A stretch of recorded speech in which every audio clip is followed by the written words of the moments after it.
Maintenant, on peut démarrer. Merci Thomas. Donc oui, effectivement, pour ceux qui ont participé aux deux précédents, donc il y avait eu un premier webinaire introductif qu'on avait animé, un second qui s'intéressait à cette branche-ci, hein, à savoir la fourniture de chaleur des interlocuteurs privés. Donc là, on va traiter uniquement cette branche-là. Donc quand un opérateur énergétique citoyen discute avec un interlocuteur public, un ou plusieurs. Et le dernier webinaire, on en reparlera, s'intéressera à la branche du milieu. Donc, moi, je vais vous parler d'un retour d'expérience du point de vue d'Air43, autour d'un marché de fourniture de chaleur, qui est un dispositif assez classique pour vendre de la chaleur à un interlocuteur public. Donc, rapidement, sur notre opérateur, on est un vieil opérateur de vente de chaleur, peut-être le plus vieux, créé en 2001 sous forme associative, mais qui s'est transformé en 2007 pour justement travailler sur la production d'énergie renouvelable.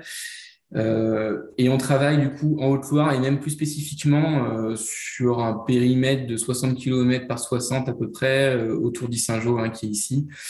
Donc on développe pas mal de projets autour de la chaleur qui sont là, donc les chaufferies sont matérialisées en vert sur la carte, et des projets photovoltaïques et des projets photovoltaïques également. Pardon. Donc on est une SIC SARL avec du coup une gouvernance coopérative. Je rentre pas trop dans le détail, mais du coup qui associe les salariés de la coopérative, les bénéficiaires et des bénévoles et soutiens dans la gouvernance. On a une quinzaine de sites aujourd'hui de production de chaleur avec en fait 23 chaufferies modulaires réparties sur ces sites. On en a 6 en développement en ce moment. On a aujourd'hui, on a quand même des moyens humains quand même du coup affectés au développement et à la réalisation des projets. Même si c'est pas mirobolant, on arrive à dégager un bon mi-temps là-dessus en permanence. Ce qui est pas mal. Et on travaille du coup avec différents partenaires ensuite locaux, bureaux d'études et autres, sur ces volets-là. Et pour l'exploitation des sites, nous avons aujourd'hui à peu près 2 équivalents temps plein mutualisés avec notre activité photovoltaïque, ainsi que d'autres partenaires locaux qui interviennent. Je dirais qu'une de nos caractéristiques, peut-être, c'est d'avoir pas mal cherché à innover sur le plan organisationnel, sur le plan social, sur le plan technologique aussi. On a une coopérative assez attachée à la démarche du low-tech. On a beaucoup développé les chaufferies modulaires, je pense que beaucoup connaissent, mais également un modèle de benne avec un système de vis de relevage intégré à la benne qui aujourd'hui nous permet des belles optimisations logistiques et d'aller valoriser des ressources locales sur le territoire. Avec des trajets de l'arbre au radiateur qui sont très, très courts. En général, moins de 20 km. Donc là, on va parler, aujourd'hui, je fais un petit retour d'expérience sur le plan juridique d'un contrat qu'on a signé en 2013, donc ça remonte un petit peu. On parlait à ce moment-là à un interlocuteur qui était une Comcom, qui voulait acheter de la chaleur pour chauffer un gros centre, enfin en gros une piscine, quoi.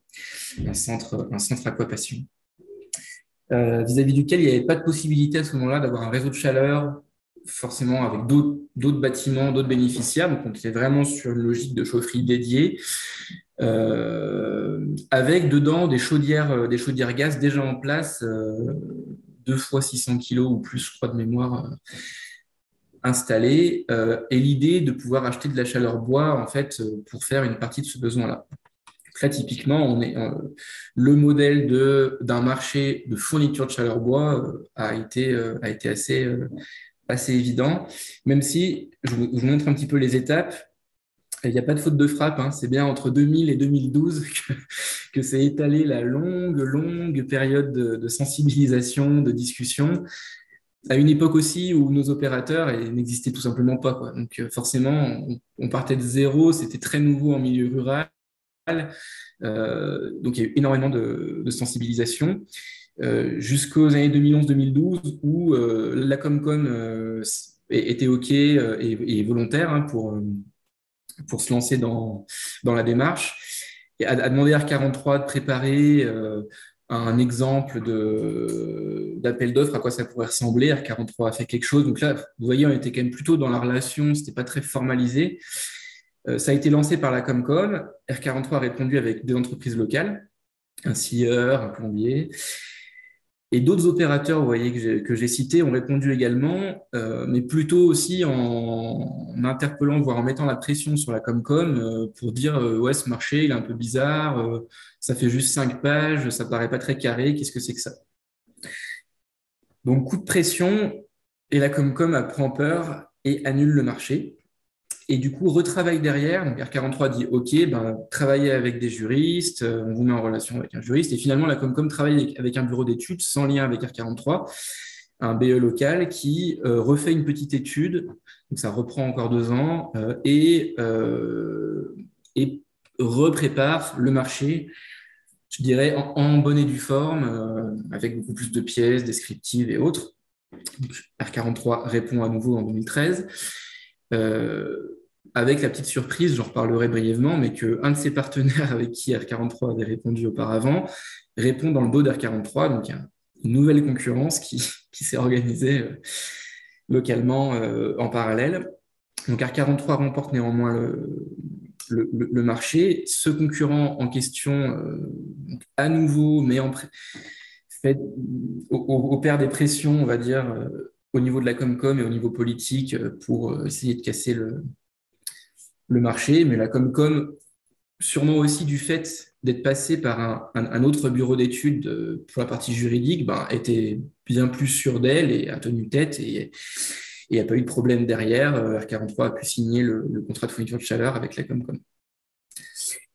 Donc, on était sur un site avec un besoin de 750 MWh, ce qui peut paraître pas grand-chose si jamais ici il y a des gens qui connaissent un peu le domaine, mais ce qui pour nos petits opérateurs est quand même pas une paille. Et l'objectif était de viser, l'objectif qu'a fixé le bureau d'études était de fixer 80% maximum de bois. On y est pour info depuis 2013, hein, on arrive à peu près chaque année à ces 80%. Donc, il y a un appoint gaz démesuré, puisqu'il y a 2 chaudières de 620 kg qui sont installées et qui fournissent du coup les 1% restants, mais qui ne sont pas gérés par R43. R43, en fait, sur ce type de contrat-là, vient juste faire comme une greffe, si vous voulez, sur le bâtiment. Voilà, les chaufferies injectent de la chaleur et la prestation d'R43 s'arrête là. La durée est courte, trop courte, j'en reparlerai, 10 ans. Voilà. Et il y a eu du coup trois chaufferies modulaires installées en cascade. J'ai les photos ici hein, sur le parking en fait de la piscine. Il y a un très très grand parking, donc il n'y avait pas de problème de place. Donc 3 chaufferies. Donc c'est un contrat sur lequel le bureau d'études a voulu mettre en place une tarification binomiale, du coup avec une part variable, le fameux R1, dont on parle souvent dans ces webinaires. Le R1, du coup, qui est en euros par mégawattheure, donc qui est fonction de la chaleur qui est vendue à la Comcom et qui est comptée, et un R2 qui est une part fixe, en fait, qui couvre plus ou moins bien les investissements initiaux, avec une TVA à 5,5 du fait de la fourniture d'une chaleur renouvelable.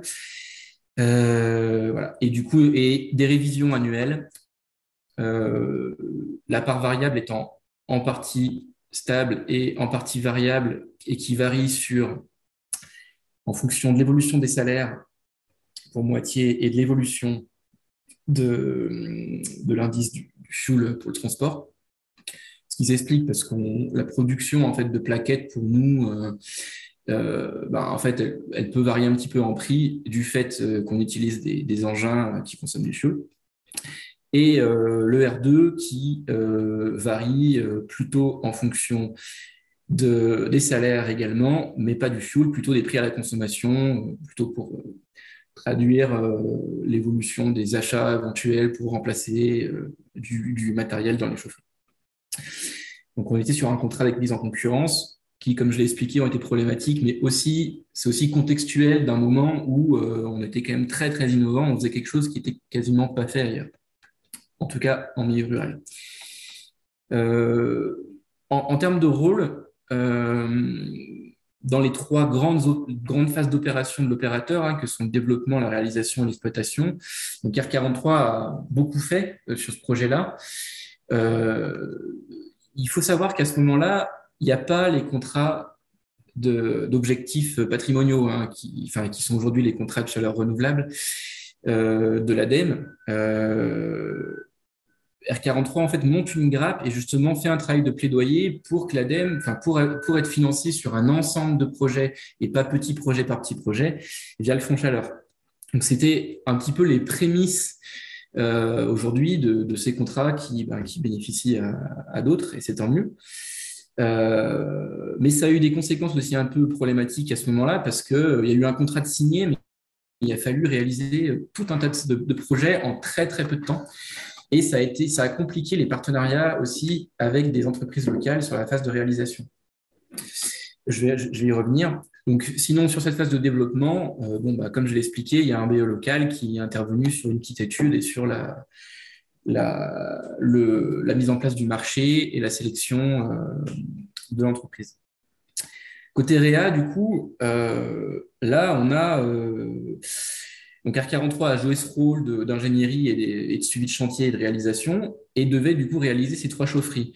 Il y a eu l'essai de travailler avec un plombier local, mais en fait, vu la temporalité, un projet qui a mis très longtemps à se discuter pendant des années et puis des années, puis d'un coup qui doit se réaliser parce qu'on avait des dates butoirs pour les financements qui arrivaient très très vite.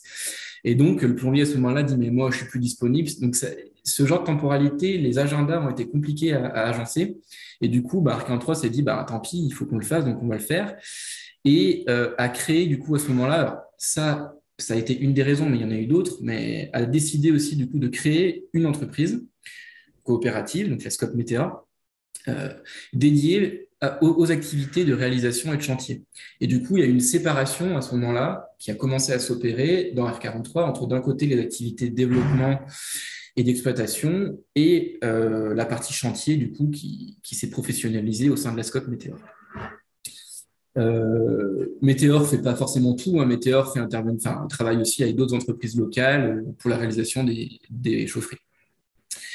Et ensuite, du coup, depuis 2013, on exploite ces chaufferies. Donc, R43 gère le suivi de performance, mais je rappelle seulement des chaufferies bois. On ne regarde pas ce qui se passe du côté gaz.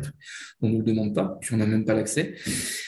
On gère l'entretien et le maintien en condition opérationnelle de ces chaufferies en lien avec Météor et en lien avec d'autres entreprises locales. Et on gère la pro, sachant que dans R43, c'est R43 qui produit la plaquette en collaboration avec une coopérative agricole. Et l'idée à la base était de collaborer avec une scierie locale et ça n'a pas marché. Ça a été eux qui ont choisi de répondre à l'appel d'offres de leur côté sans R43. Donc ça a un petit peu posé un conflit, on va dire, entre nous. Et du coup, R43 a développé une petite plateforme juste à côté de ces chaufferies-là pour pouvoir approvisionner facilement les 3 modulaires et d'autres qui sont à proximité. Je regarde le temps.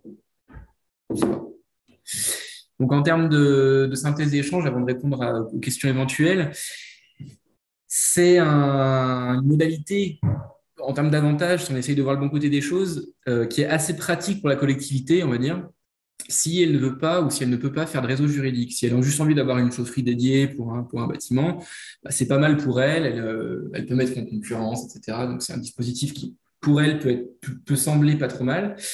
Et puis, pour l'opérateur, si on voit le bon côté, pour nous, ça a été un projet quand même avec un volume assez important, qui a quand même un petit peu sécurisé économiquement aussi la structure l'opérateur dans ses débuts. Et puis, avec cette logique de greffe, le fait de ne pas forcément tout gérer, ça peut être confortable sur certains aspects, notamment quand on débute, je dirais. On n'a pas à gérer toute l'énergie, on a juste à gérer ses chaufferies bois, et puis on vend, et puis terminé. Bon, maintenant, les difficultés limites, je pense que dans la manière dont je l'ai présenté, je ne suis pas allé avec de la langue de bois, hein, je dis les choses un peu aussi telles qu'elles ont été faites, avec leurs défauts. Les difficultés pour nous, bon, déjà dans l'avant-projet, on voit que ça a été compliqué. Ces relations collectivité et opérateurs, quand bien même ils soient citoyens, coopératifs, d'intérêt collectif, ça reste un opérateur privé. Et c'est pas simple d'être à la fois dans l'accompagnement, insuffler, impulser les bonnes idées, construire cette relation de confiance, donner envie, et puis en même temps, cette obligation de mise en concurrence pour les acteurs publics qui fait que ça refroidit un petit peu. C'est pas évident d'assumer pour une collectivité de travailler avec un opérateur plutôt qu'un autre. Donc, cette relation n'est pas simple, surtout qu'on est sur un territoire, nous, où il n'y a pas d'animateur Boénergie, donc il n'y a pas de tiers, on va dire, plus neutre dans ce genre de moment-là pour conseiller et accompagner la collectivité. Donc ça, c'est compliqué. La mise en concurrence, comme je l'ai expliqué, c'est compliqué. Je sais que je peux faire bondir peut-être des juristes en disant ça, mais là, je parle du point de vue de l'opérateur. Nous, ça a généré quand même des tensions, des agendas qui se sont étalés avec des appels d'offres, des coups de pression, des appels d'offres qui ont été cassés. Finalement, un marché qui a été signé que pour 10 ans, ce qui est court pour amortir des chaufferies bois, et qui, pour info, 2013, on est en 2022. Donc l'an prochain, on va se retrouver à nouveau mise en concurrence avec des chaufferies qui sont là. Donc il va falloir qu'on voit comment valoriser aussi un peu notre position déjà là. Mais c'est pas forcément simple. Dans les difficultés, je dirais aussi, du fait des dispositifs de financement et de la temporalité du développement qui peut être assez variable, ça a été compliqué et difficile d'associer des partenaires locaux. Et c'est vrai que ça nous a plutôt poussé petit à petit à créer une entreprise, à vraiment avoir une logique d'internalisation. Mais qui est assez forte dans R43, mais qui est en fait quand même un trait commun des opérateurs énergétiques territoriaux, qui d'une manière ou d'une autre, que ce soit par le salariat ou par des partenariats très intégrés, ont besoin de ce contrôle quand on travaille avec d'autres personnes, il faut qu'il y ait un degré de confiance très important pour arriver à faire matcher nos agendas. Donc ça fait partie quand même des caractéristiques de nos activités. Après, du point de vue écologique, cette logique de greffe qui est un petit peu confortable, malgré tout, on pense qu'on peut mieux faire. On pense que si on avait la gestion globale de l'énergie sur ce bâtiment, du 100% de bois serait sans doute possible, et supprimer le gaz à moyen terme, à court terme même, serait possible sur ce site. Mais ça nécessiterait une approche un peu différente au niveau du marché, mais c'est ça qu'on va essayer de discuter avec l'autorité publique la prochaine période. Voilà, et la durée du marché, comme limite, j'en ai déjà parlé, c'est court. Mais voilà, il faut comprendre que c'est un contrat que j'ai choisi parce que justement, il montre un peu des points de faiblesse, mais qui a été fait aussi à un moment où il n'y avait pas de dispositifs patrimoniaux ou des contrats de chaleur renouvelables. Nos opérateurs n'étaient pas connus, donc il n'y avait pas le retour d'expérience, les gens pouvaient difficilement visiter d'autres expériences, se faire leur avis, etc. On débutait, donc on n'était pas sûr de nous sur tout un tas d'aspects, donc on n'était pas fort dans les négociations, on avait du mal à poser vraiment les choses. Aujourd'hui, on referait ça, on le ferait bien sûr assez différemment, mais voilà. Mais c'est intéressant, je pense, pour nous et pour les futurs opérateurs que de voir aussi ce type de marché, leurs intérêts et leurs limites. Je m'arrête là peut-être pour répondre aux questions s'il y en a. Ouais, merci pour ta présentation. Alors, il y a eu pas mal de questions. On va essayer d'en prendre là. On a une petite dizaine de minutes là pour y répondre. Il y a eu plusieurs questions, notamment là sur la durée du contrat. Toi, tu dis que du coup, 10 ans, c'est plutôt court. Il y a des interrogations du coup sur cette durée vis-à-vis du code des marchés publics. Est-ce que 10 ans, c'est possible? Est-ce que c'est compatible? Ouais, voilà. C'est peut-être première question là-dessus.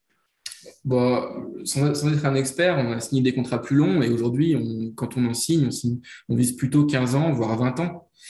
Donc on aurait pu signer des durées plus longues. Là, c'est l'élu en fait en charge qui préférait signer sur 10 ans, je pense, pour éviter de s'engager sur le trop long terme. En fait, en soi, si on avait été très carré, on l'a un petit peu été, mais c'est surtout un problème pour eux parce que ça fait amortir les investissements sur un plus court terme. Donc en fait, la part R2 là, que j'ai remis ici est plus élevée parce qu'elle est ramenée, c'est-à-dire tous les investissements qu'on fait, nous en tant qu'opérateur, ben, on les lisse sur 10 ans plutôt que sur 20 par exemple. Dans les faits, c'était quand même un peu aussi en notre défaveur parce qu'on n'a pas pu aussi bien qu'on l'aurait voulu asseoir nos prix et on a mis un R2 sans doute qui est un petit peu plus bas que la réalité. Mais tout ça pour dire que si vous avez des chaufferies vis-à-vis desquelles vous êtes sûr qu'elles vont durer 15 ans ou 20 ans, bah, si on les amortit sur 15 ans ou sur 20 ans, c'est mieux. C'est mieux pour tout le monde. Ok, super. Et juste pour les questions, je vous invite plutôt à les poser dans questions et réponses plutôt que dans le discussion. Ce sera plus simple là, pour les prendre, voir que chacun puisse y répondre ou commenter.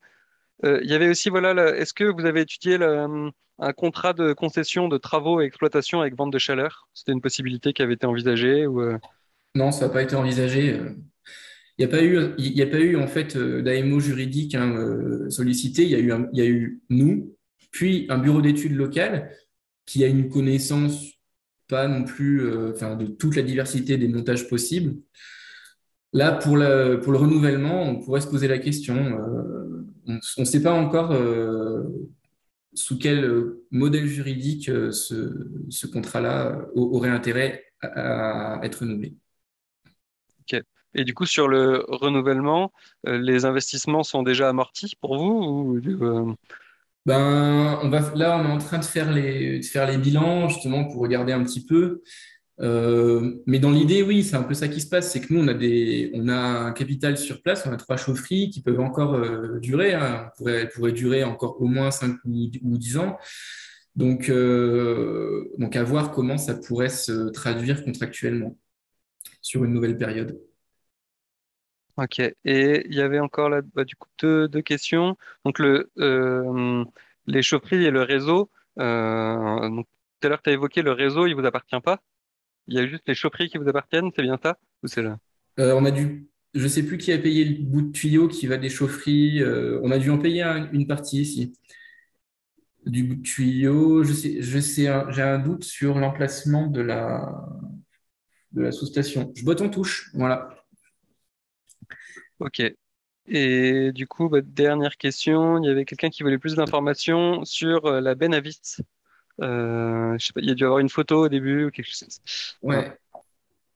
Oui, alors on est moins sur des enjeux juridiques, on est plus sur Ouais. des questions techno mais bah, en fait, nous, du fait d'avoir développé des chaufferies avec un silo aérien, qui était un choix à la fois pour les coûts de conception, avoir une chaufferie qui puisse être faite en atelier, en bois, avec un silo quand même assez important, 40-45 mètres cubes, ben, il faut quand même pouvoir les livrer. Donc après, soit ce qui existe aujourd'hui, c'est soit des bennes soufflantes, soit après, c'est mettre des systèmes de relevage, mais qui sont quand même aussi assez coûteux. Et quand on exploite un parc, nous, on a préféré développer une benne avec en fait un système de relevage dans les bennes. Et du coup, ça fait que les chaufferies restent très abordables en termes de coûts. Et on a un modèle de benne qui est très robuste, parce qu'on a très très peu d'opérations de maintenance dessus, voire quasi pas, en fait, c'est hyper costaud. Et très rapide, surtout en livraison. On arrive à livrer en 15-20 minutes et ça libère en plus le chauffeur qui peut faire d'autres opérations de petite maintenance, de petit entretien, de descendrage et autres. Donc, c'est un modèle qu'on a développé et sur lequel on s'appuie beaucoup et qu'on Ok. peut partager à d'autres Et, opérateurs. et du coup, alors si le contrat est pas renouvelé, vous pouvez déplacer les chaufferies. Comment ça se passe si, Ben, bonne question. Si le contrat est pas renouvelé, si jamais il y a un autre opérateur qui est choisi, ben, on prend nos chaufferies, on les démonte, on s'en va, on prend les chaudières, je sais pas ce qu'on en fait, on les met ailleurs.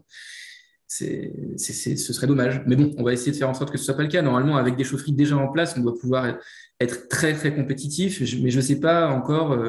Il faudra sans doute que la Comcom soit accompagnée, mais juridiquement, il faudra qu'on trouve le meilleur montage possible pour le renouvellement. C'est la première fois, pour info, qu'on va être amené à renouveler un contrat. C'est une nouvelle situation pour nous.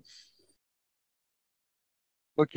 Et je crois voilà sur la première question qui avait été posée sur le vis-à-vis des seuils de marché fourniture d'énergie. Donc il y a Jean-Michel qui a proposé une réponse donc en fonction du montant du marché.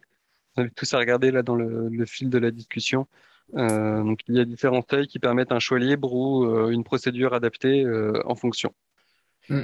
Euh, Oui, c'est ça. Mais voilà. c'est Ouais. ça. Mais là, en fait, à partir du moment où on commençait à vendre de la chaleur sur une plus longue durée, dans tous les cas, on était au-delà des seuils. Et quitte à passer sur 10 ans, et ça aurait été plus intelligent de passer sur 15 en fait, directement. Mais bon, ça a été fait comme ça. Et malheureusement, on hérite de ça, mais on paye un peu les pots cassés du fait d'être un peu précurseur sur ce type de contrat, quoi. Et à ce moment-là, on va peut-être prendre les deux dernières questions. Là, quels critères vous avez mis en place pour favoriser la SIC dans l'appel d'offres? Et combien d'installations sur des collectivités dans la vingtaine installées ou en cours? Je te donne les deux en même temps, mais Voilà. Et ben, sur la première question, franchement, aucune. Il y a le bureau d'études qui a mis en place le marché, pas du tout proche d'R43. Euh, donc les seules choses, c'est quand même que vu qu'on avait travaillé avec la Comcom, ben, ils voulaient une fourniture très locale, contribuer au développement local. Donc ça faisait partie quand même des choses qui étaient dites. Donc ben, ça privilégiait les entreprises locales. Mais il n'y a pas eu que nous, en l'occurrence, qui a répondu. Et la seconde question sur la part des collectivités par rapport à notre parc, ben, il n'y en a pas eu non plus énormément pour le moment, mais c'est par contre de plus en plus le cas. On en a eu au Mazet, on en a eu avec une maison de retraite publique. Il doit y en avoir 4 sites sur 15. Aujourd'hui, par contre, la grappe qu'on développe, elle est 100% avec des collectivités. Et c'est aussi un choix parce qu'on veut travailler plus et mieux avec des collectivités. Et du coup, on travaille beaucoup sur des modèles de réseau de chaleur aujourd'hui. Donc, c'est plutôt le webinaire dans 15 jours qui présentera les modalités un peu dont on s'inspire pour nos nouveaux contrats. Voilà. Je ne sais pas si ça répond aux questions. ok. Euh, super, Nicolas, merci. Du coup, on peut passer à la suite. Jean-Michel, je te donne la parole. Pareil pour 15-20 minutes de présentation et une dizaine de minutes de questions. Eh ben, merci. Bonjour à tous. Donc, moi, je représente la SIC Bois Énergie Lot, qui est une SIC qui s'est développée en Quercy, avec beaucoup d'appui d'R43. Moi, j'ai souvent tendance à résumer qu'on est un petit frère d'R43, mais on est impliqué dans un territoire où on a une histoire différente et donc on s'est appuyé sur des savoir-faire et puis on a développé notre propre itinéraire sur notre territoire. Bois Énergie Lot, ça existe depuis fin 2013. Ça a été créé à la base par des communautés de communes et une coopérative agricole sur un territoire très forestier qui est limitrophe du Cantal et de la Corrèze, qu'on appelle chez nous le Ségala. Ces premiers fondateurs là ont cherché des associés, ont monté un capital qui était à l'époque de 15 à 20 000 euros, je crois. Aujourd'hui, on en est à 40 000 euros de capital social. On intervient principalement sur le Lot, mais on est actif aussi sur les territoires limitrophes. Je vais parler du Cantal et de la Corrèze, mais on intervient sur l'Aveyron, le Tarn-et-Garonne, la Dordogne un petit peu. On a une gouvernance de SIC, format société anonyme, avec 4 collèges, un collège producteur et un collège bénéficiaire qui ont chacun 40% des droits de vote au sein de la SIC. Ce qui pour nous était important, c'était de pouvoir garantir un équilibre entre les intérêts des producteurs, des producteurs de bois et les intérêts des bénéficiaires qui achètent la chaleur, chacun ayant, on le comprend bien, des objectifs, vendre le bois peut-être un peu plus cher pour les producteurs et acheter la chaleur peut-être un peu moins cher pour les bénéficiaires. Ça, c'est en base le fait d'être dans une SIC et de participer de manière collective à une gouvernance. Ça permet de pondérer un petit peu ces objectifs initiaux financiers et de les ramener aussi à un contexte, à une territorialité, à un projet de territoire. Donc ça, c'était ce qui était important. Donc les deux autres collèges, ce sont les structures d'accompagnement et le collège salarié. On est sur le principe d'une personne, une voix. Et on a pour objectif principal de développer des petites chaufferies. Il se trouve que sur le département du Lot, on a développé un opérateur. Alors moi, j'étais précédemment dans une agence locale de l'énergie qui est représentée par mon successeur qui est Benjamin, donc à Quercy Énergie. On avait développé un opérateur territorial qui s'appelle le CIDET du Lot, qui est un syndicat de déchets qui développe pour les collectivités, par délégation de compétences, des réseaux chaleur. On en a une quinzaine sur le département. Donc, de ce côté-là, on est plutôt bien lotis avec une dynamique qui se poursuit.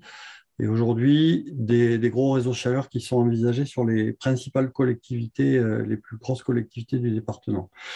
Donc, nous, on se centre sur des petites chaufferies entre 100 et 600 kW pour la plus grosse, sur des bâtiments dédiés. On n'a pas forcément vocation de faire des réseaux chaleur, même si on peut l'envisager.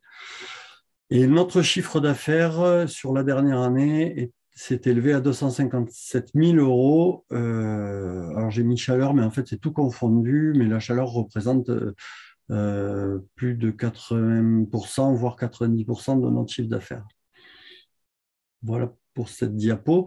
Donc nous, aujourd'hui, on est un opérateur. Alors, on a été créé en 2013, mais on a mis, c'est ce que disait Nicolas un petit peu tout à l'heure, énormément de temps à développer la partie ingénierie en amont des projets, qui a été co-développée entre la SIC et l'agence locale de l'énergie. Aujourd'hui, depuis 2018, on met en œuvre la première grappe de chaufferie. On a réalisé 6 chaudières. Donc moi, je suis salarié à temps partiel depuis 2018 et à plein temps depuis 2020 pour la réalisation de ces chaufferies. On fournit donc du coup 3 gigawattheures d'énergie depuis l'exercice dernier, notamment parce qu'on a réalisé une chaufferie pour un hôpital qui en consomme 1,5 gigawattheure. Et on a un parc qui est divisé en deux entre les bâtiments privés, la moitié de chaufferie pour des gestionnaires privés, qui sont de type parapublic, on va dire. L'hôpital en question est de droit privé, bien qu'il assure un service d'intérêt collectif.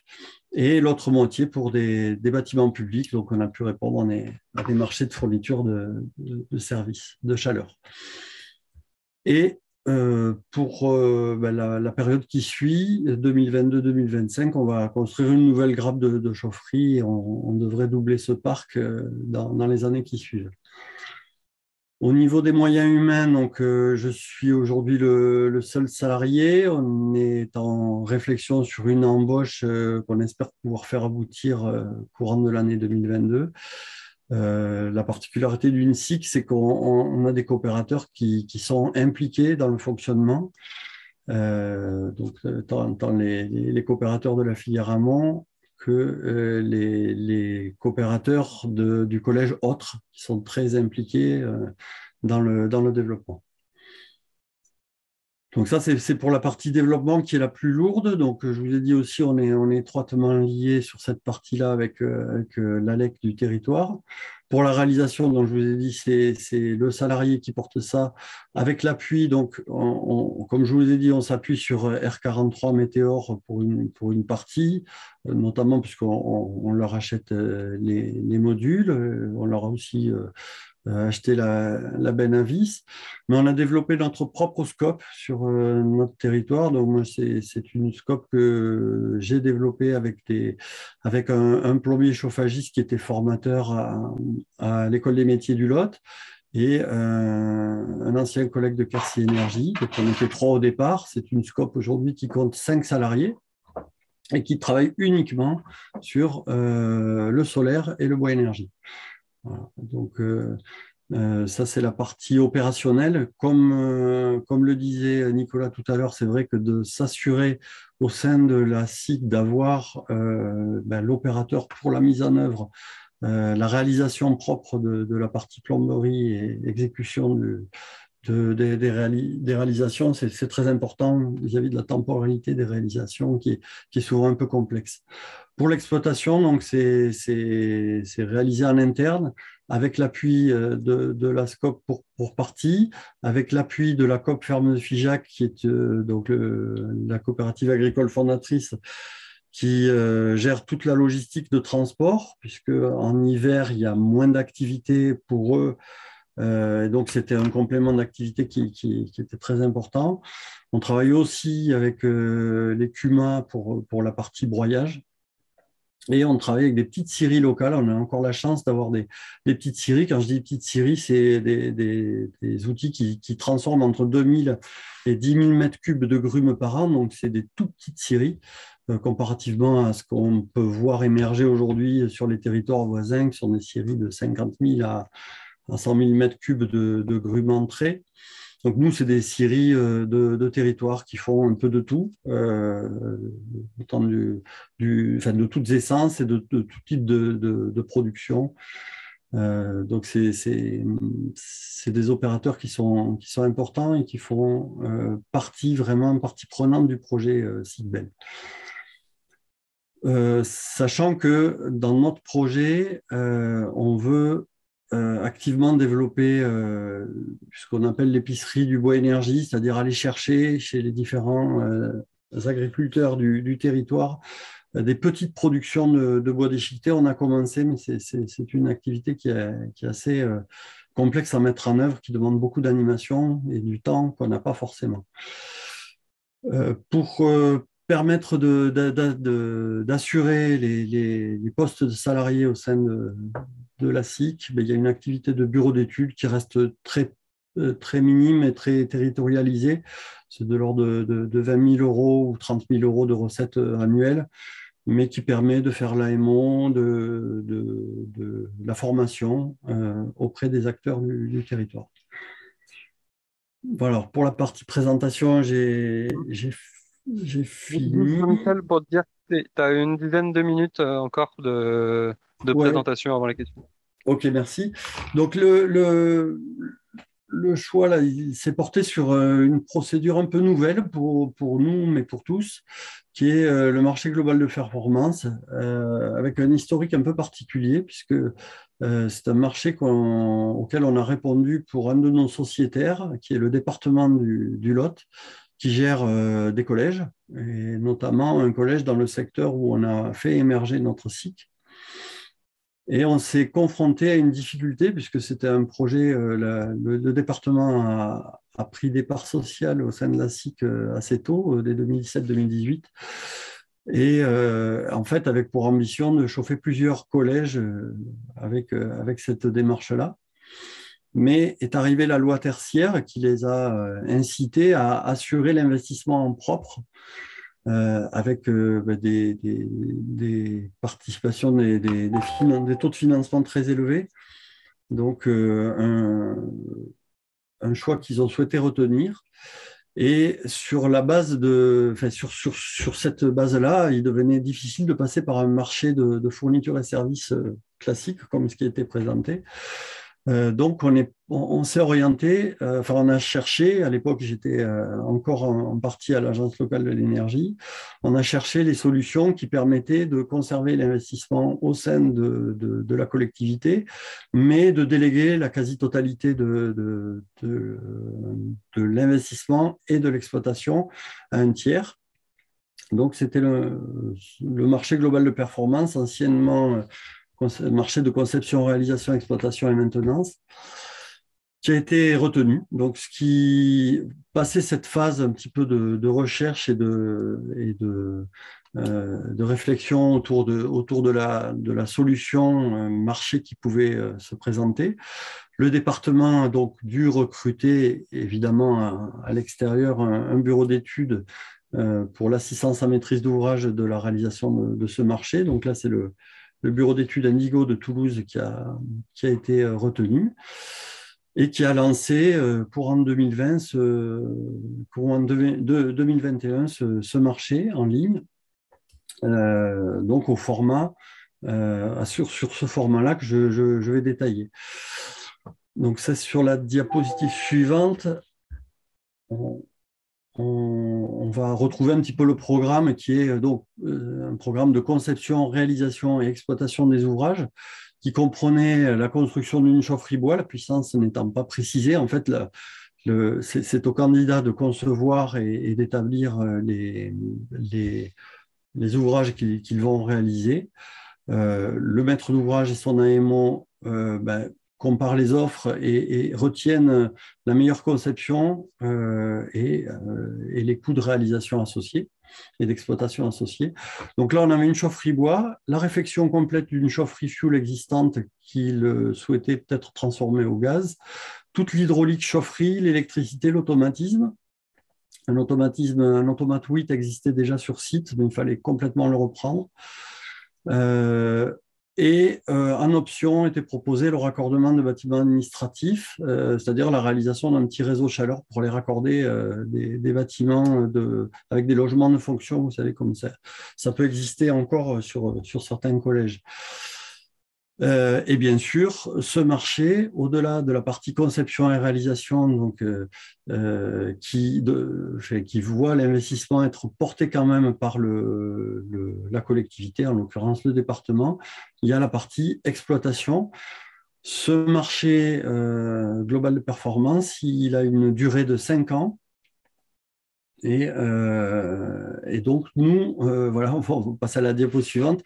On a proposé notre candidature avec un groupement d'entreprises, parce que à la SIC, voilà, avec juste moi aujourd'hui comme salarié, on a surtout des compétences en coordination, en ingénierie, en exploitation.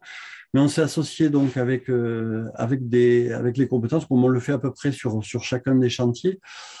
Donc, en l'occurrence, là, la société Alaise, qui est une société un peu conséquente en termes d'équipe salariée pour la réalisation de toute la partie hydraulique et chaufferie gaz sur la partie sous-station. Notre associé Météor pour la partie modulaire et une partie de l'automatisme. Notre scope à nous, pour la partie hydraulique et tout le raccordement, puisqu'on va travailler notamment, vous le verrez après, sur de l'hydroaccumulation. On a évidemment un co-traitant sur le VRD pour toute la partie voirie et réseau chaleur, et un automaticien qui est une entreprise spécialisée sur la domotique qui prend peu à peu des compétences sur l'automatisme 8, puisque nous, on travaille avec ce type de matériel. Donc voilà l'équipe avec laquelle on a répondu pour réaliser voilà, le schéma qu'on a présenté à la collectivité, au département. Donc une chaufferie de 120 kW, une hydroaccumulation de 3000 litres, une chaufferie gaz de 250 kW, et toute la panoplie hydraulique associée pour le chauffage des différentes zones, des différents bâtiments, et la production d'eau chaude sanitaire, de la restauration collective, voilà, qui est l'ensemble là étant. Donc on dépose tout l'existant et on va réaliser toute cette installation. Voilà, on peut passer rapidement. Il y en a pour 350 000 €, voilà le budget qu'on a proposé au département.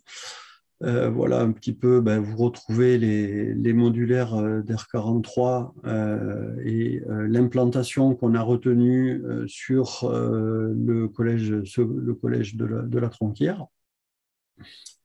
Donc là aussi, tout est à notre charge, hein, enfin, notre conception et réalisation, et on soumettra les factures au département. Alors, sur la diapo suivante, voilà les données d'exploitation. Donc, puisque là, on n'est plus sur un schéma R1, R2 comme on est sur les réalisations classiques de marché de fourniture. On est sur un contrat d'exploitation P1, P2, P3.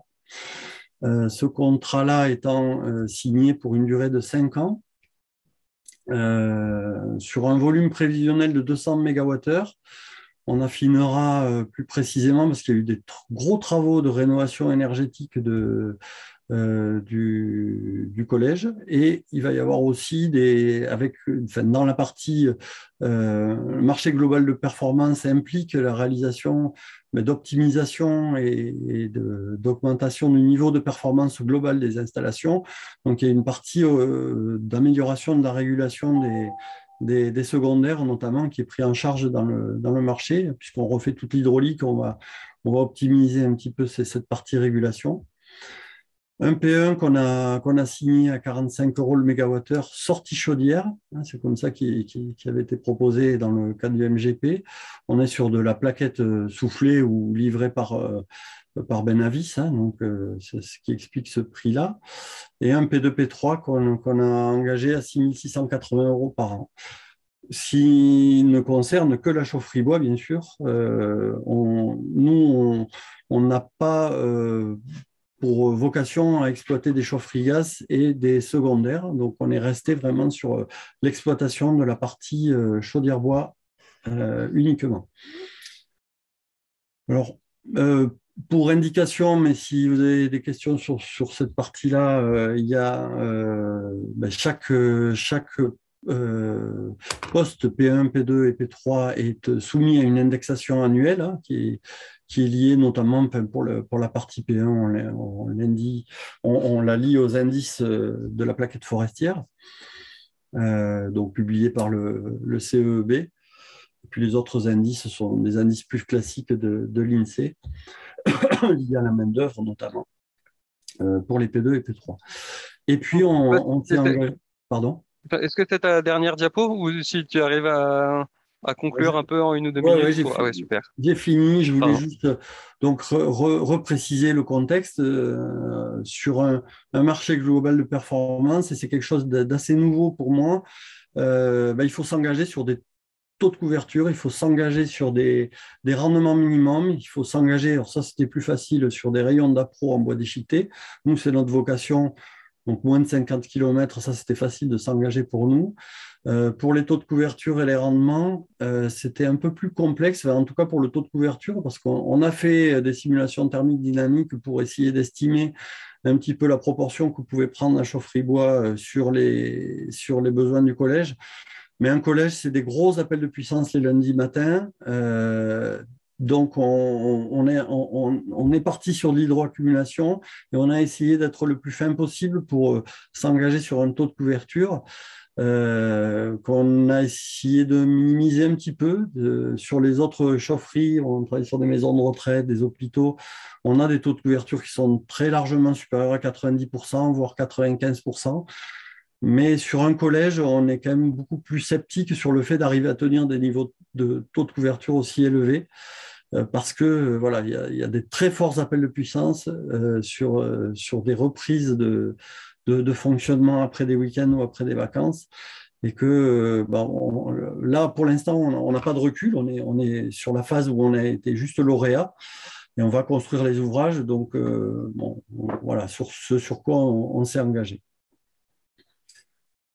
Donc, en synthèse, moi, je pense que c'est une approche très intéressante par rapport à nos structures, notamment parce qu'on n'a pas assuré de financement. Donc, finalement, c'est des choses qu'on sait faire de manière courante, mais c'est assez finalement confortable que ce soit le département qui porte ces investissements.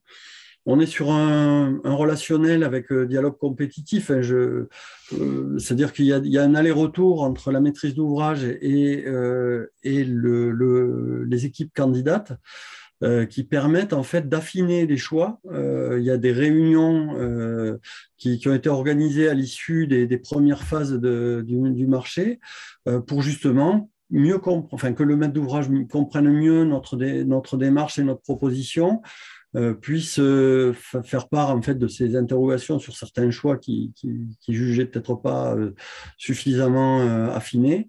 Et puis cet aller-retour, il permet en fait d'avoir une offre finale qui soit vraiment co-construite. Et ça, je trouve que c'est la partie la plus intéressante de ce type de marché, tout en conservant pour nous la maîtrise technique des choix. C'est-à-dire que c'est vraiment notre équipe qui a été force de proposition et la maîtrise d'ouvrage qui est venue un petit peu interférer pour modifier à la marge ces choix-là.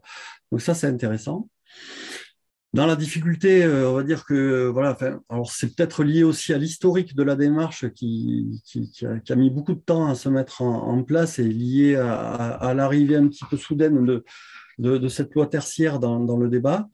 Donc il y a eu pas mal de délais, de ce que j'appelle lourdeur, mais c'est peut-être pas ça, de délais pour mettre en place ce marché. Et puis, c'est vrai que voilà, il y a un formalisme qui est assez précis. On a une première étape où on répond uniquement sur la partie administrative, sur la capacité qu'on peut avoir à pouvoir répondre, et une deuxième phase qui est technique. Donc, c'est décorrélé. On a ces phases successives qui se suivent et qui font que le marché va prendre plus de 6 mois entre sa première publication et sa notification.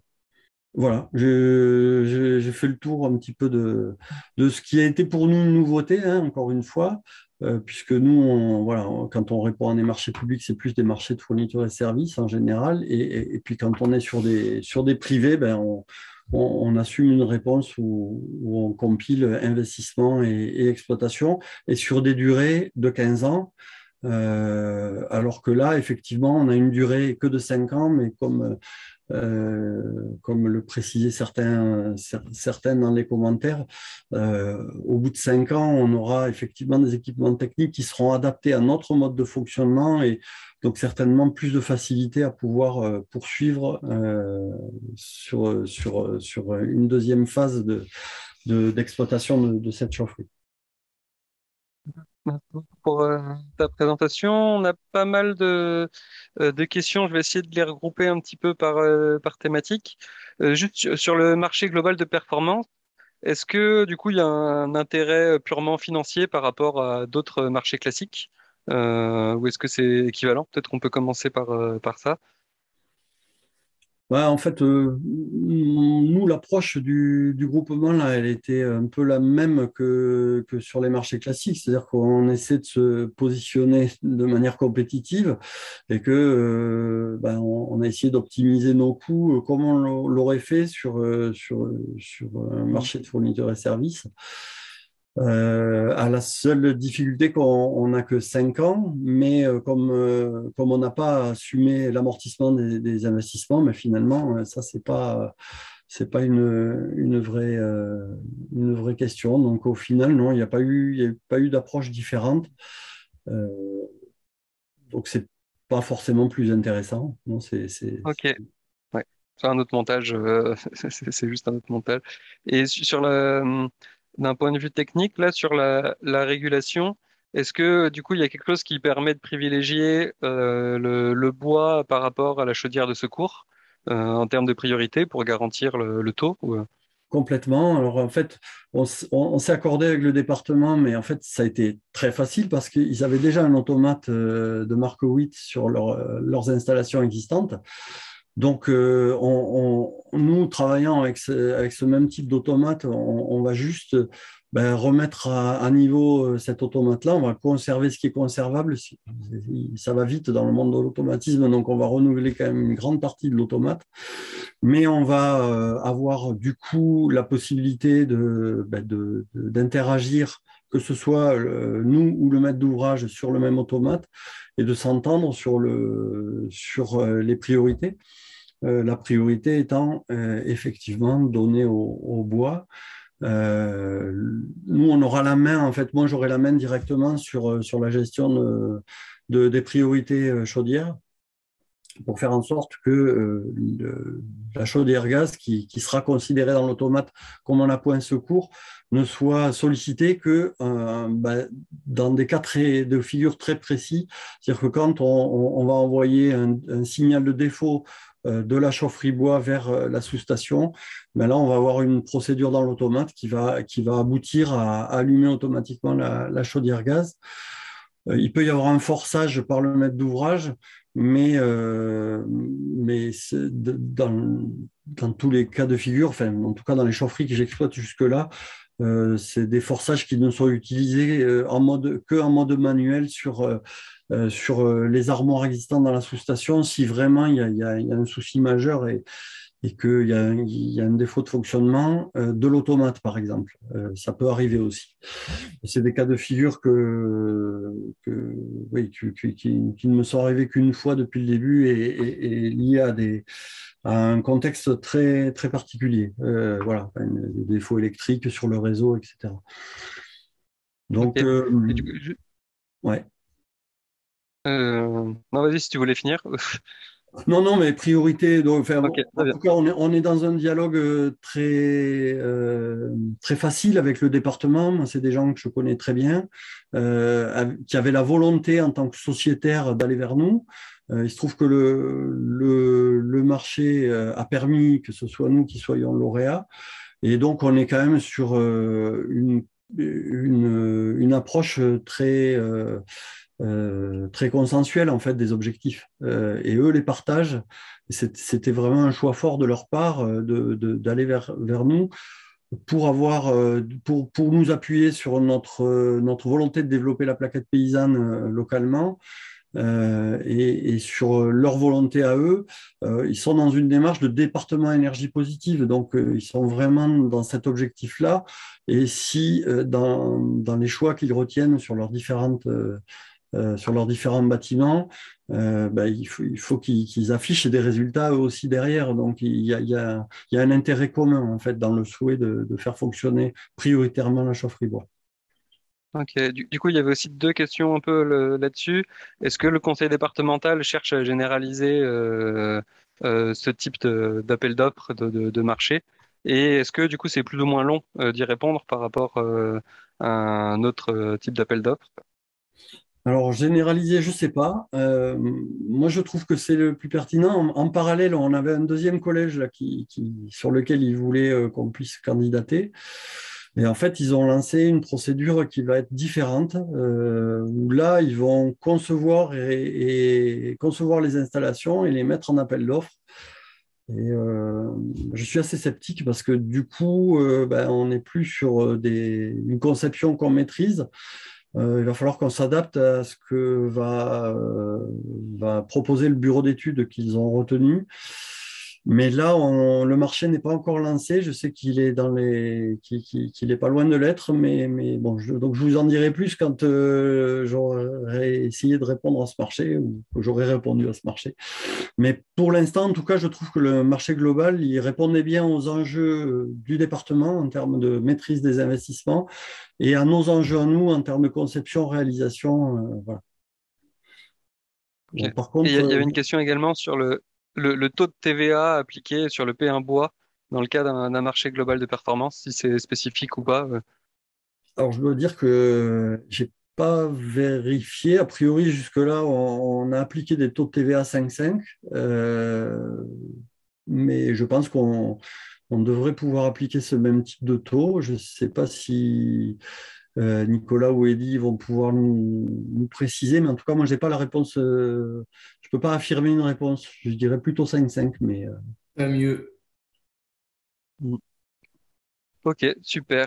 Alors, on n'a pas pris toutes les questions, notamment les questions techniques, là, pour essayer de tenir le timing de midi et demi. Si du coup, Jean-Michel, tu les vois sur la question et réponse, tu peux peut-être apporter quelques compléments. J'essaie de privilégier plutôt la partie juridique et financière là, qui correspond plus au sujet, donc je m'en excuse pour les autres. bien Et entendu, je vais Peut-être répondre à juste n'importe quoi. un élément de réponse sur le taux de TVA. Comme c'est une prestation globale qui comprend, la TVA, elle est dans deux sens, hein. C'est quand la SIC, elle va acheter son bois, donc elle va l'acheter à 10% de TVA. Par contre, quand elle va le refacturer au département, tout est à 20%. Parce que c'est une prestation globale. Voilà. P1 plus P2 plus P3. Donc, vous refacturez tout à 20% au département. Mais par contre, vous, bien sûr, quand vous achetez vos produits, vous l'achetez à la TVA qui s'y applique, quoi. Voilà. Merci, Eddy. Merci Eddy. Bah, du coup, ça fait une belle transition pour que tu puisses enchaîner avec ta présentation. Ouais, je vais juste pour introduire justement, si tu me permets, Oui, Thomas. vas-y, je t'en prie. Euh, donc effectivement, la dernière intervention d'Eddy. Donc contrairement au format qu'on a eu jusqu'à maintenant, lors de ce webinaire, donc Eddy Finel n'interviendra pas en présentant enfin l'opérateur Forestener, mais plus pour aujourd'hui apporter un point d'expertise sur les possibilités de groupement de collectivités, qui sont une modalité quand on parle à non pas un, mais plusieurs interlocuteurs publics. Je vais le laisser en parler. Mais je vous invite à, par contre, participer dans 15 jours du coup au dernier Webidic où Eddy du coup sera intervenant et aura l'occasion de parler des projets de Forestener. Je te laisse la parole, Eddy. Donc, bonjour à tout le monde. Effectivement, donc là, le sujet, c'était celui du groupement de commandes. Alors, le groupement de commandes, il y a qui s'adresse à au moins deux collectivités qui ont des projets avec un planning voilà, quasi identique. Alors, là, je dis des collectivités, on peut l'imaginer auprès d'acteurs privés également, hein. Un acteur privé, le contrat qui se fait entre l'opérateur de chaleur renouvelable et un opérateur privé, c'est un contrat de gré à gré dans lequel on peut mettre différentes choses dedans. On pourrait imaginer que deux entreprises se groupent pour acheter de la chaleur renouvelable. C'est tout à fait possible. Bon, ce n'est pas trop ce dont on va parler là, c'est plus là dans le cadre d'acteurs publics. Et donc, alors là, moi, je vais prendre le cas de deux communes. Bon, ça pourrait être, je ne sais pas, la commune et la Comcom, le département et la Comcom. Enfin bon, bref, on peut imaginer différentes choses. Mais pour faire bref, vous pouvez remplacer commune par acteur public. Donc, c'est sur deux communes différentes qui ne doivent, enfin 2, 3 ou 4 ou 12, qui ne doivent absolument pas être voisines, appartenir à la même Comcom. On peut tout à fait imaginer un groupement de commandes entre la commune de Marseille et du Havre, hein, ce n'est pas un problème. Et puis, ça peut être sinon sur une commune donnée, deux acteurs qui gèrent deux bâtiments. Et là, on peut prendre l'exemple d'un collège et d'une maison de retraite ou d'un IME ou de tout ce que vous voulez, enfin, ou d'un collège et puis une école où on a deux acteurs publics, le département d'un côté et la commune à côté. Et ça, le groupement de commandes, il est envisageable pour tout type de marché, donc des marchés de maîtrise d'œuvre, des marchés de travaux, des marchés globaux de performance, comme on vient de voir, et même depuis peu pour des délégations de services publics. Voilà. Donc, deux communes qui auraient un réseau de chaleur qui va se dérouler en même temps peuvent lancer en groupement de commandes une délégation de services publics. Alors, pourquoi envisager un tel type de montage ? Voilà. Pourquoi se mettre à plusieurs ? Bon, ce n'est pas forcément logique pour tout le monde, mais on ne vit pas dans un pays où ça a une logique très, très grande, mais souvent, à deux, les choses peuvent être plus simples. Et donc là, la logique, c'est ça, c'est de se simplifier la consultation, c'est-à-dire qu'on ne lance qu'une seule consultation, il n'y a pas la commune, deux communes qui en même temps se tapent tout ce travail de faire appel à éventuellement un AMO, rédiger un document de consultation, analyser les offres et autres. Voilà, puisque en fait, dans le groupement de commandes, qu'est-ce qui est commun? C'est uniquement la consultation. Et c'est pour ça que c'est un groupement de commandes. C'est la commande qui va être commune. Et donc, on va avoir une seule consultation qui va concerner soit deux objets, deux réseaux de chaleur sur sur la commune, ou alors ça peut être aussi une consultation de fourniture de chaleur où on va avoir bien deux établissements, je reprends l'exemple de l'école et du collège, qui vont consulter pour de l'achat de chaleur. Alors, le groupement de commandes, vous connaissez très bien ça souvent sur l'électricité, le fuel, le gaz, où vous avez des groupements de commandes nationaux qui peuvent exister et dans lesquels il doit y avoir des milliers de collectivités concernées. Donc, premier intérêt, simplifier la consultation, c'est-à-dire qu'il y a un seul acteur qui fait la consultation pour les autres. Et donc, on peut aussi mutualiser des coûts à travers ça. Et c'est notamment sur des petits projets, et c'est plutôt le genre de projet énergétique sur lesquels nous, opérateurs territoriaux, on est. Eh bien, il y a un peu d'investissement, mais ce n'est pas trop là-dessus que ça va jouer. Ce n'est pas parce que vous achetez 2 chaudières que vous allez les payer beaucoup moins cher. Par contre, en ingénierie, oui, si vous avez un maître d'œuvre qui a quand même 2 projets pas trop loin l'un de l'autre et qui suivent le même planning, il y a quand même un vrai gain de temps, notamment sur les suivis de travaux. Je fais une réunion et le matin, je suis d'un côté, l'après-midi de l'autre. Et puis, le gros gain, il est en exploitation. Voilà. Parce que de l'exploitation, c'est vraiment du temps humain. Et si vous avez un opérateur qui vient pour faire le descendrage, s'il a 2 heures de bagnole à faire, mais qu'à côté, il y a une autre commune, forcément, il va faire les 2 le même jour et là, tout le monde y est gagné. On peut passer à la slide suivante. Alors, comment ça marche? Donc, j'ai pris un exemple de 2 chaufferies et de 2 réseaux bois dans 2 communes. Donc, alors l'étude de FESA, si on prend les grandes étapes, l'étude de FESA, elle peut avoir été faite chacun de son côté. Chaque commune peut avoir fait son étude de FESA, mais c'est aussi possible de faire un groupement de commandes qui intègre déjà l'étude de faisabilité. On a de plus en plus de Comcom qui font ça, et qui disent je fais j'étudie tout de suite 6 projets. Voilà.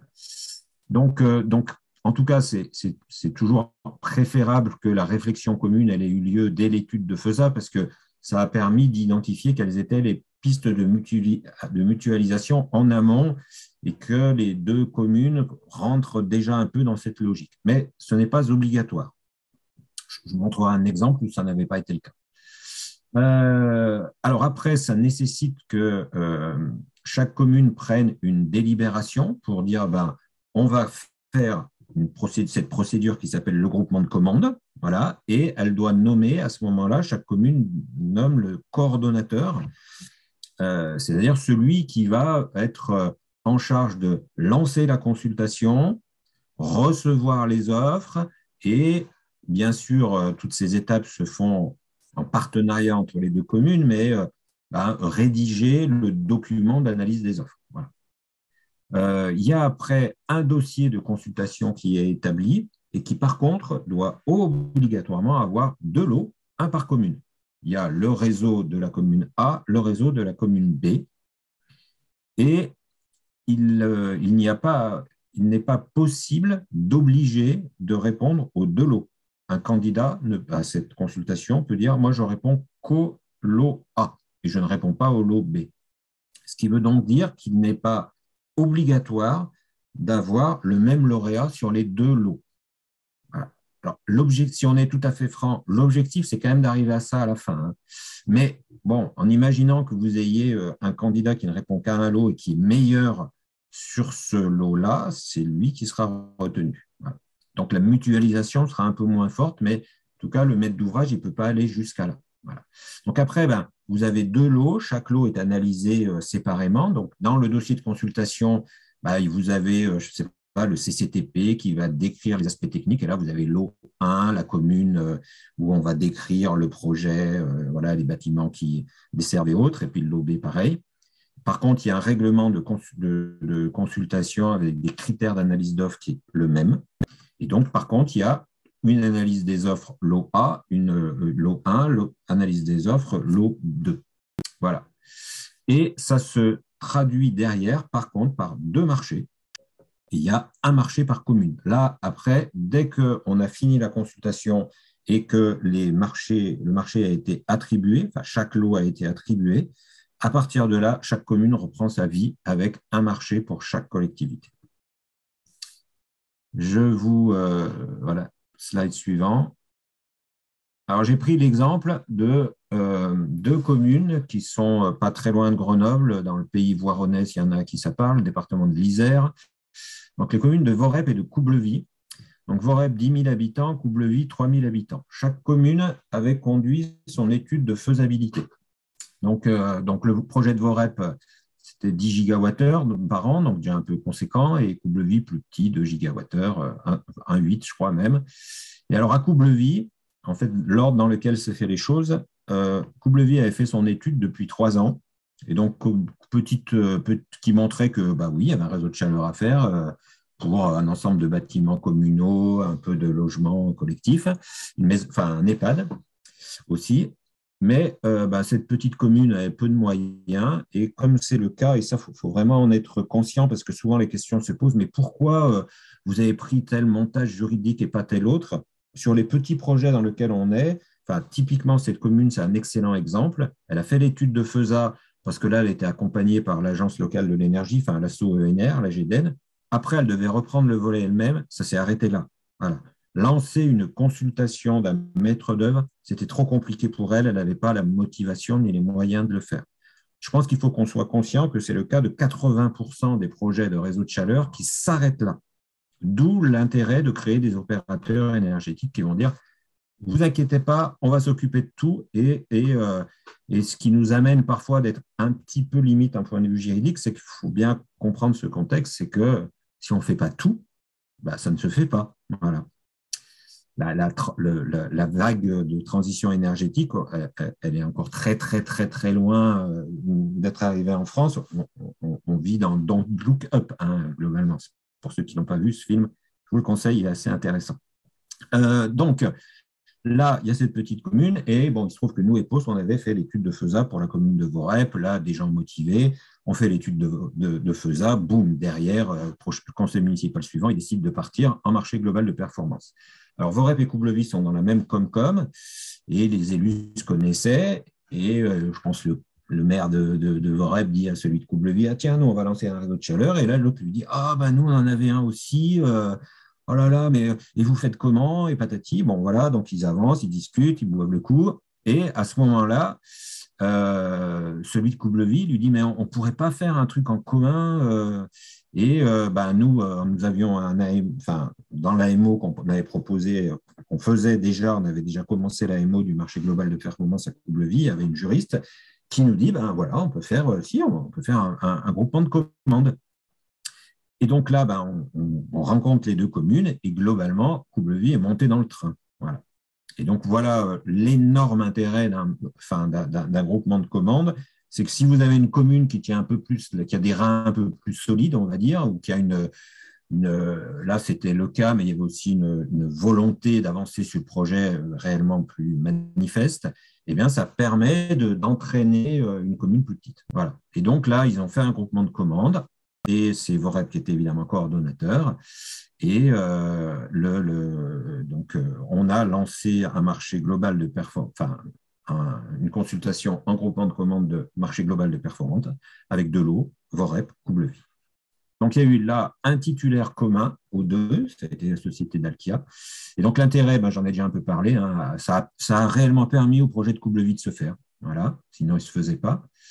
Donc, elle a, sur toute la phase consultation, rien fait. Elle a été présente à quelques réunions. Et puis, concrètement, si la commune avait lancé seule son projet, Alkia nous a dit qu'ils n'auraient certainement pas répondu parce que c'était un trop petit réseau, quoi. Voilà. Même un marché global de performance, parce que comme ça a été dit auparavant par Jean-Michel, il y a quand même un investissement en ingénierie un peu conséquent. Et pour une société nationale, voire mondiale, il faut quand même une taille de projet un peu minimale.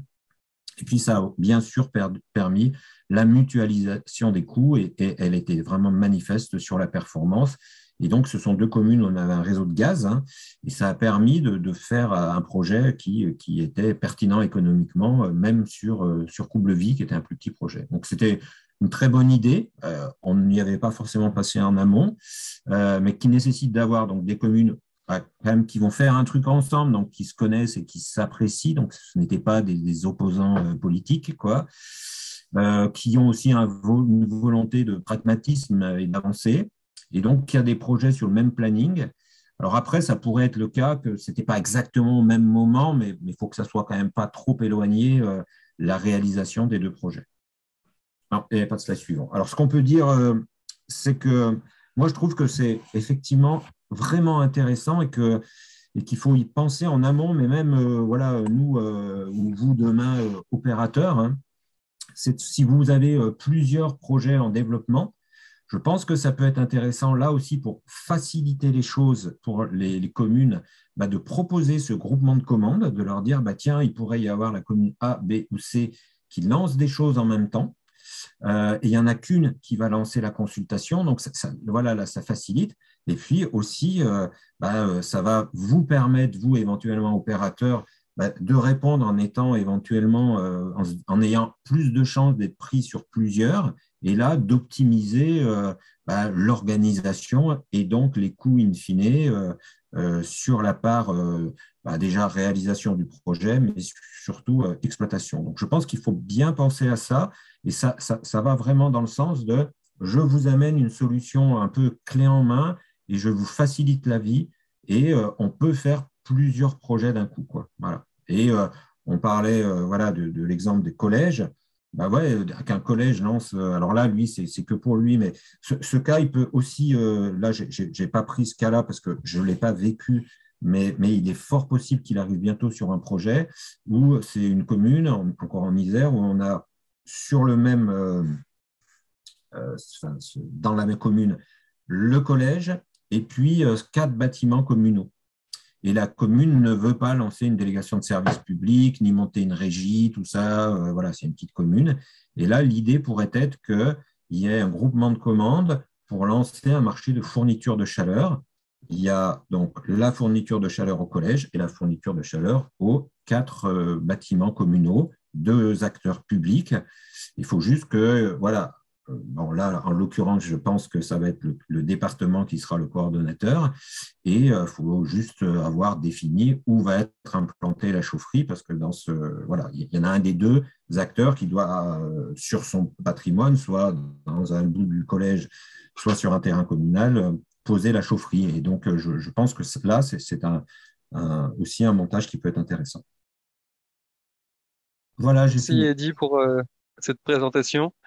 Je ne sais pas si ça suscite une petite question ou deux avant de donner la parole à Nicolas pour conclure.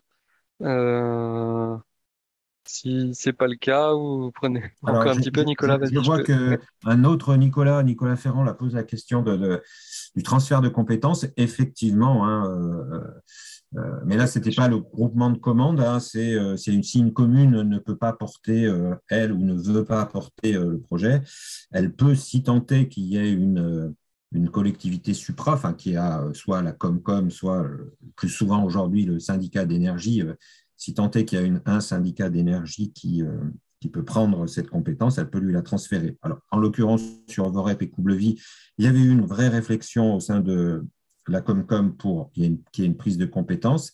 La prise de compétence distribution de chaleur au sein d'une Comcom nécessite que toutes les communes, sans exception, acceptent. Et donc, le Pays voironnais, comme beaucoup de communes, il n'y a pas toutes les communes n'étaient pas exactement identiques, et en tout cas n'étaient pas follement amoureuses du président de la communauté de communes. Donc ça s'est arrêté là. Et dans le département de l'Isère, le syndicat d'énergie n'a pas la compétence distribution de chaleur. Ok, merci. Peut-être il y a juste une question sur la dimension citoyenne dans ces projets.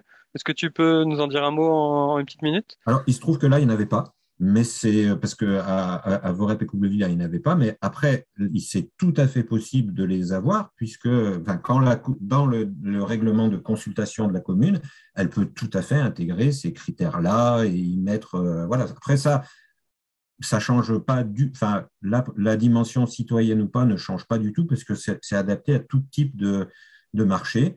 Et voilà, on peut mettre des critères sur ce sujet-là.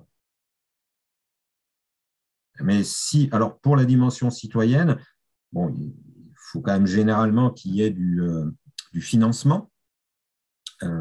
Et s'il y a du financement, ça veut dire que c'est un groupement de commandes soit de délégation de service public, soit de fourniture de chaleur, c'est-à-dire que l'opérateur porte l'investissement. Il y avait juste une dernière question également. Est-ce qu'on peut faire un appel d'offres pour une concession de travaux et exploitation pour 3 projets sur 3 sites avec plusieurs entités publiques par projet? Alors, ça veut dire que alors c'est pas des concessions une concession de travaux, on en a fait une sur la commune, enfin de travaux et de services, on en a fait une à Vars, c'est qu'il y a un seul acheteur de la chaleur, là c'était la commune, et donc ce n'est pas un service public. Donc c'est une délégation, une concession, mais là ça suppose qu'il n'y ait que un. Alors oui, il serait tout à fait possible de le faire si alors, il se trouve qu'à Vars, il y avait eu cette solution qui avait été retenue de concession, même si on ne desservait que des bâtiments communaux. C'est parce qu'on ne faisait pas que la chaufferie bois et le réseau de chaleur, il y avait des travaux au sein des bâtiments, et notamment, il y avait 2 bâtiments, notamment un gymnase qui était en chauffage électrique, et il y avait également à faire la transformation hydraulique de ces bâtiments. Donc oui, il pourrait y avoir des groupements de commandes avec ça, ou si c'est un réseau de chaleur qui distribue de la chaleur à plusieurs bâtiments, le plus simple, c'est une délégation de service public dans chaque commune. Et oui, il est possible de faire un groupement de commandes sur plusieurs délégations de service public. Ok, super, merci. Nicolas, je te redonne la parole pour le petit mot de la fin. Oui, merci. Eh bien, ouais, merci beaucoup du coup, Jean-Michel et Eddy. Donc, on a traité du coup cette branche-là, hein, donc celle des interlocuteurs publics, et donc il nous restera lundi 24 janvier, donc dans 2 semaines exactement, même heure, même format, à traiter la branche hybride en fait, un petit peu entre les deux, celle où on s'adresse à des interlocuteurs publics et privés. Avec 2 modalités du coup qui peuvent s'articuler à la création de services publics, avec les interventions de Beta Énergie pour parler du projet à Anzal-Luguet et l'intervention à nouveau d'Eddy pour parler du projet de Forestener avec la DSP de Lucinge. Ce qui est intéressant, c'est que là, quand Eddy a parlé du groupement de collectivités, en fait, on voit qu'on navigue souvent en fait, hein, dans ces branches. On commence, on parle à une commune, puis il y a le collège à côté. Alors on se pose la question, on est là, et puis peut-être qu'il y a des habitants, où il y a l'OPAC, qui a des logements, donc finalement on finit en service public. Donc c'est important pour les opérateurs qui se constituent et pour les collectivités qui veulent travailler avec des opérateurs d'avoir quand même une bonne culture générale de ces tableaux et de ces montages possibles pour pas avoir peur, passer peut-être de l'un à l'autre au fil du développement. Et c'est évident que les phases d'avant-projet, d'études de faisabilité doivent être bien faites pour permettre d'étudier vraiment le champ des possibles sur le plan juridique. Donc, j'ai envie de vous remercier tous et de vous donner rendez-vous du coup dans 15 jours. Merci à Thomas pour ton appui aujourd'hui. Et bon appétit tout le monde et à très bientôt. Merci à tous et à bientôt. Merci, au revoir.